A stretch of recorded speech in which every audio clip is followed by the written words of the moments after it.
Fiduciary duty is not a moral concept. It is a structural one. In corporate finance, a fiduciary obligation exists to control behavior when power, information, and discretion are asymmetrically distributed. Directors, officers, fund managers, anyone entrusted with capital that is not their own. The law does not ask whether their decisions feel fair. It asks whether they were loyal, informed, and free of self-interest. Most executives understand this in theory. Very few respect it in practice. My employer at the time was a managing partner of a mid-sized private investment firm. On paper, he oversaw capital allocation across several special purpose vehicles. In reality, he treated those vehicles as extensions of his personal balance sheet. Related party transactions, preferential liquidity, quiet fee extraction buried in advisory agreements no one bothered to read. None of it was hidden, it was simply ignored. That distinction matters. A fiduciary violation does not require fraud, it requires misalignment.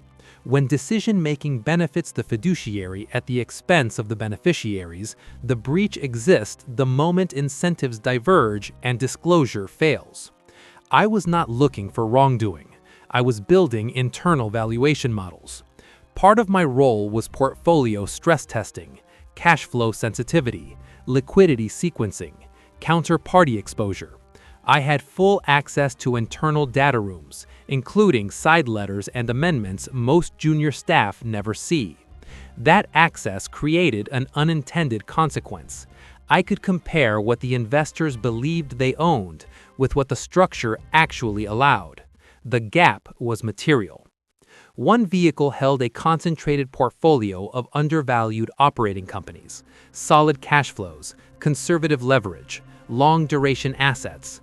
But those assets were being quietly pledged as collateral for unrelated ventures controlled personally by my boss. The investors were never told. The offering documents prohibited explicitly. That is not aggressive management. That is a breach of loyalty. At that moment, I stopped analyzing returns and started analyzing remedies. Because fiduciary law does not punish intention, it reallocates outcomes. When a breach occurs, courts and arbitrators do not ask how clever the fiduciary was. They unwind transactions. They impose constructive trusts. They force asset sales. They freeze discretion. The leverage shifts instantly from power to compliance, and leverage, when understood early, compounds. I did not confront him. I did not document concerns internally. I did not escalate. Those actions protect institutions, not individuals. Instead, I modeled scenarios. What happens if investors discover the violation? What happens if regulators intervene? What happens if liquidity dries up? The answer was consistent across every model. The portfolio would be forced to sell, fast, at a discount. Distress sales are not about value. They are about timing asymmetry. When sellers must exit and buyers are optional, price becomes irrelevant. Only certainty matters. I understood that long before anyone else, because I understood the structural weakness before it was visible. The violation itself was not the opportunity. The forced correction was.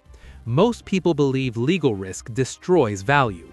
In reality, it transfers it. I waited. The market does not price ethics. It prices constraints. Once fiduciary pressure enters a system, optionality collapses. Decisions narrow. Timelines compress. Assets that once required patience suddenly require liquidation. That is when discounts appear, not because assets are impaired, but because governance is. The first signal came quietly. An investor inquiry. One limited partner requested clarification on inter-vehicle guarantees. The question was specific, too specific. It referenced language from a side letter most investors never cite unless advised to. That meant counsel was involved. Legal review is a slow poison for over-leveraged discretion. From that moment, every transaction my boss touched became radioactive. Counterparties delayed. Banks requested representations in writing. Insurance carriers asked questions no one wanted to answer. The system began to tighten, not because of proof, but because of risk. Risk is contagious. Internally, the response was denial. It's immaterial. It's temporary. Everyone does this. Those statements are irrelevant once fiduciary scrutiny begins, because the standard is not market practice, it is contractual obligation. I continued building parallel models. If the portfolio were sold under normal conditions, intrinsic value was clear. Conservative multiples, strong cash generation, minimal cyclicality. But under forced conditions, the buyer universe shrinks. Strategic buyers hesitate. Financing evaporates. Only balance sheet buyers remain. And balance sheet buyers do not negotiate, they dictate. The discount range was obvious, 40 to 60%. That range was not pessimistic, it was mechanical. It reflected the cost of speed, opacity, and legal overhang.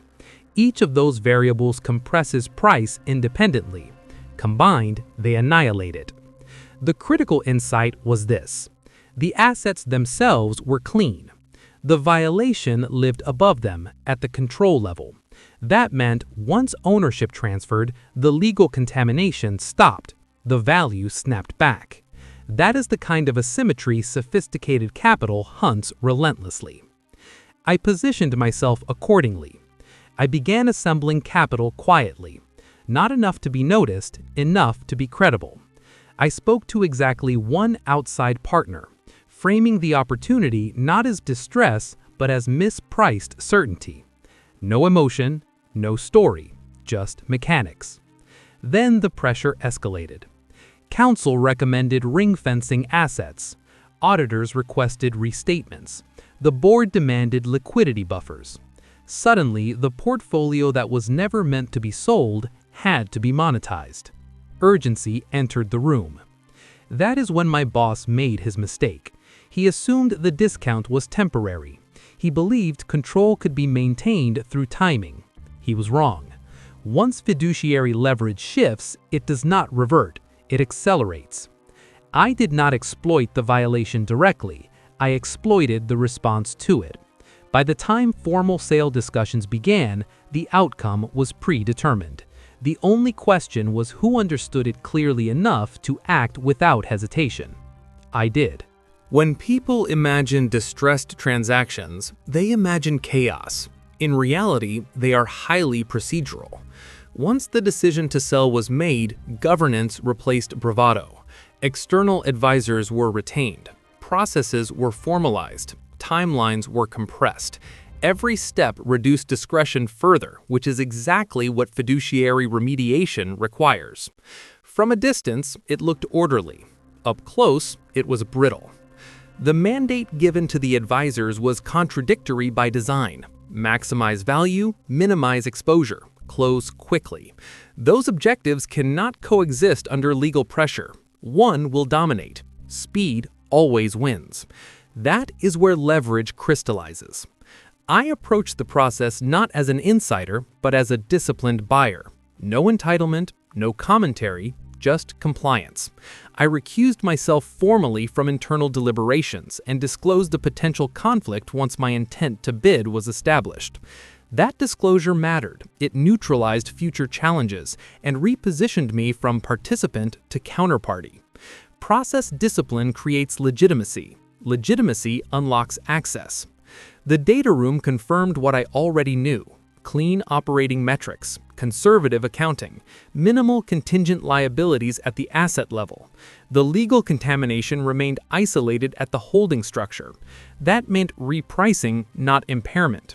My bid reflected that reality. 50% of last internal valuation. No earnouts, no seller financing, short exclusivity, immediate certainty. Advisors hate those terms publicly, but they love them privately, because certainty reduces their own exposure.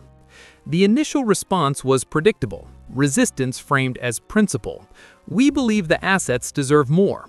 That statement is meaningless. Markets do not reward belief, they reward readiness. I did not counter. I waited. Every week that passed tightened constraints. Investor patience eroded. Legal fees accumulated. Optionality decayed. Meanwhile, my capital remained static. Time favored me asymmetrically. That asymmetry is the core advantage in any forced sale. The seller bleeds by default. The buyer bleeds only by choice. When negotiations resumed, the tone had changed. Questions shifted from price to mechanics, indemnities, escrow limits, closing conditions.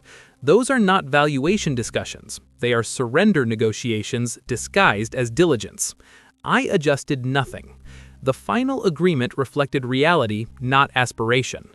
A portfolio transfer at roughly a 50% discount to prior marks. No representations beyond standard operating disclosures. Limited survival periods. Clean break. The most important clause was silent. No admission of wrongdoing. That allowed everyone to move on. For the firm, the sale resolved pressure. For my former boss, it preserved reputation. For the investors, it contained damage. For me, it created upside. Not because I was opportunistic, because I was early. Value does not appear at acquisition. It appears at normalization.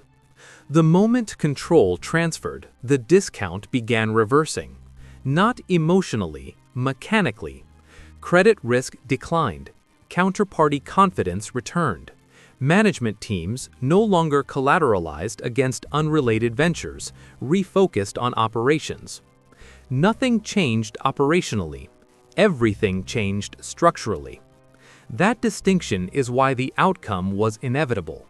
Within months, cash flows stabilized at projected levels.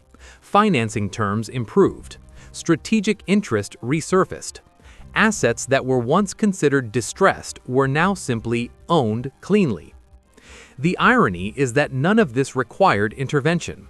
The prior owner had not destroyed value. He had merely obscured it behind governance risk.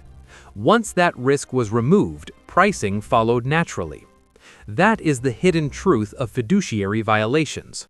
They do not poison assets, they poison control. From a distance, people assumed I had engineered the situation. That assumption flatters intent but misunderstands reality. I did not create the breach. I did not expose it. I did not accelerate enforcement. I observed. I prepared. I acted when structure dictated outcome. There is a lesson here most professionals miss. Legal frameworks are not moral systems. They are redistribution mechanisms. When breached, they do not punish creativity. They reassign advantage to those who understand consequence. High CPM capital is not aggressive. It is precise. In the years since, I have seen this pattern repeat endlessly. Family offices, PE funds, corporate boards.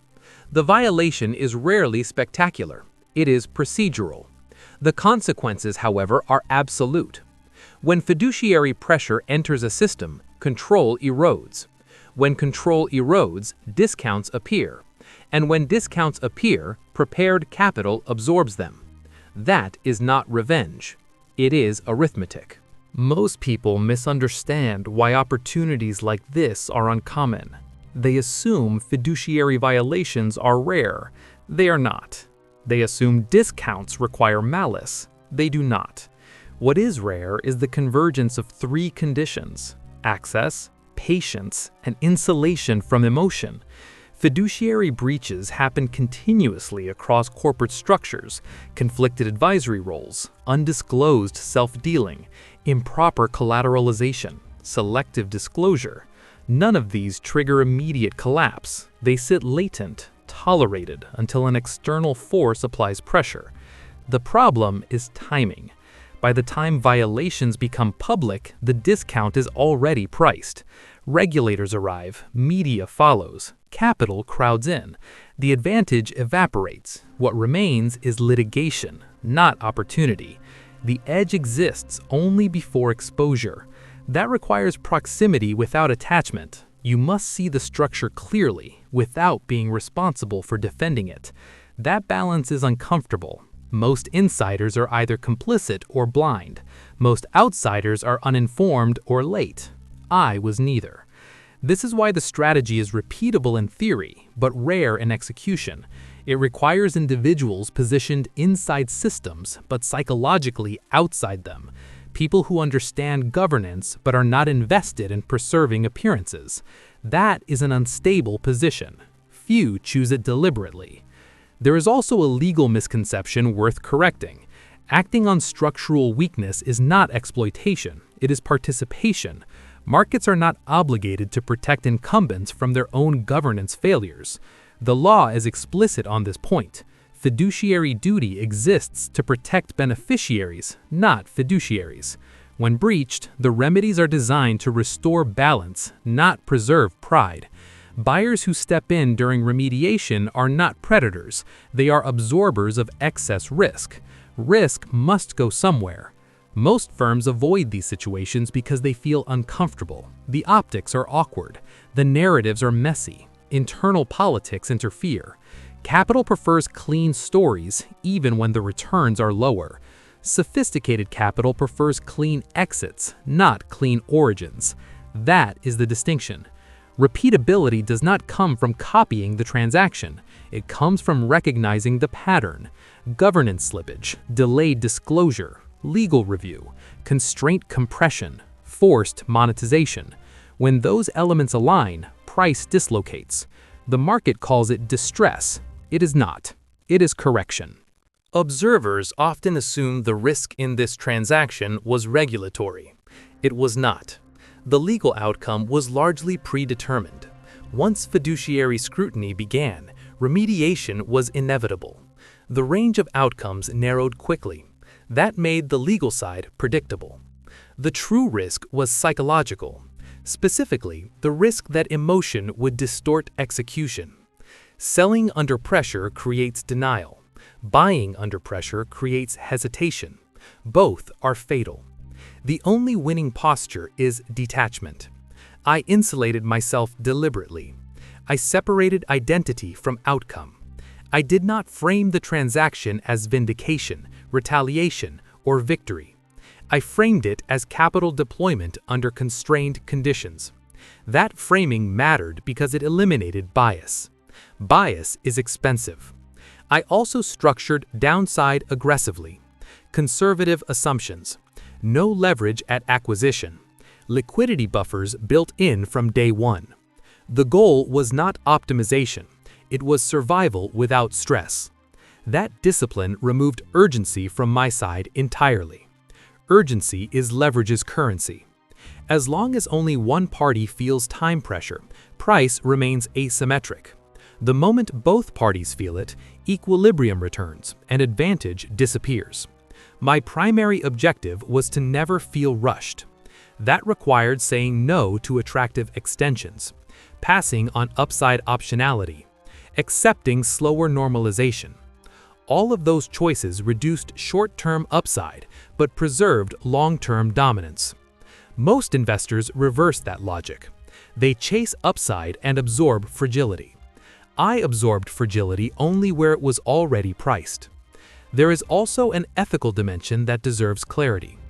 Acting on governance failure does not require moral judgment. It requires legal literacy. The market does not function on virtue. It functions on accountability. Accountability reallocates capital. That is uncomfortable language for people who confuse professionalism with loyalty. Loyalty to flawed structures is not ethical.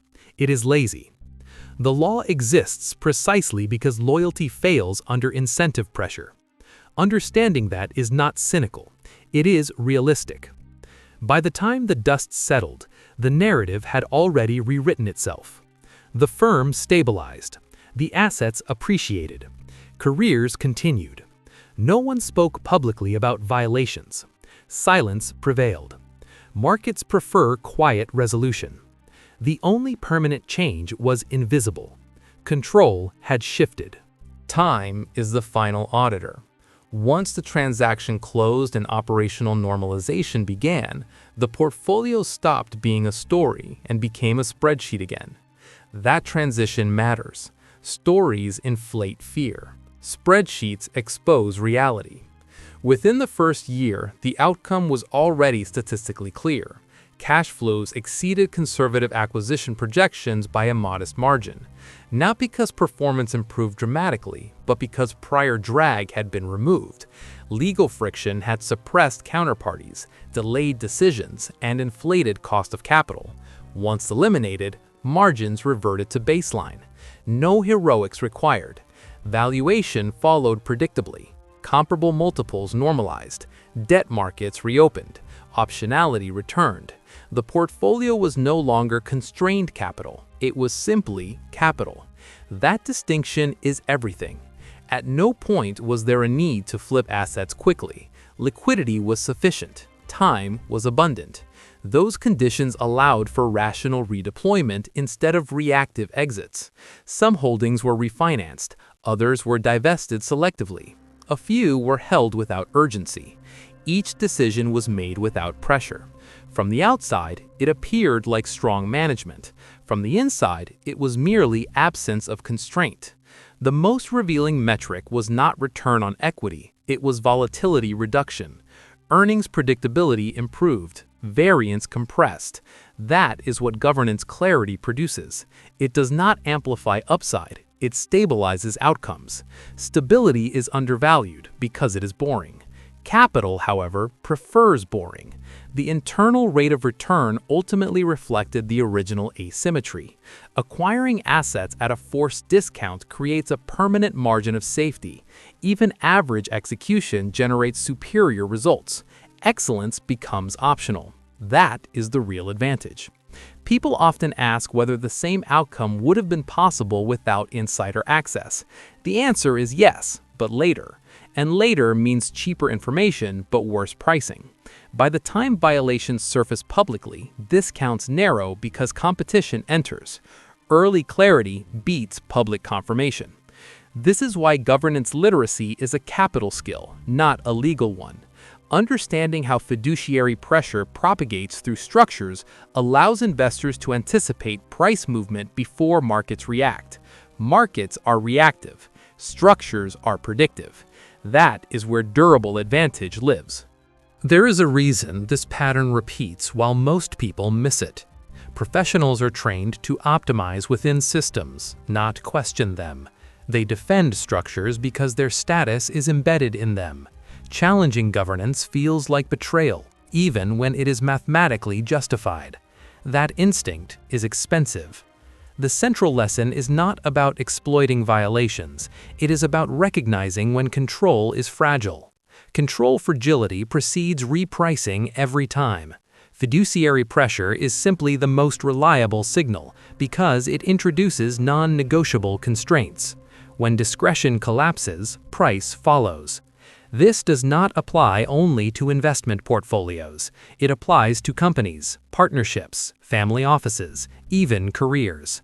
Wherever power is exercised without proper alignment, eventual correction is inevitable. The law is merely the delivery mechanism. High-performing professionals do not wait for enforcement.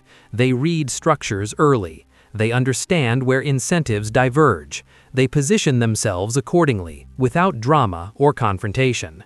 That positioning often looks passive. It is not. It is strategic patience. Most people chase visibility. They want to be seen acting. In situations governed by constraint, visibility is liability. Quiet readiness outperforms public initiative every time.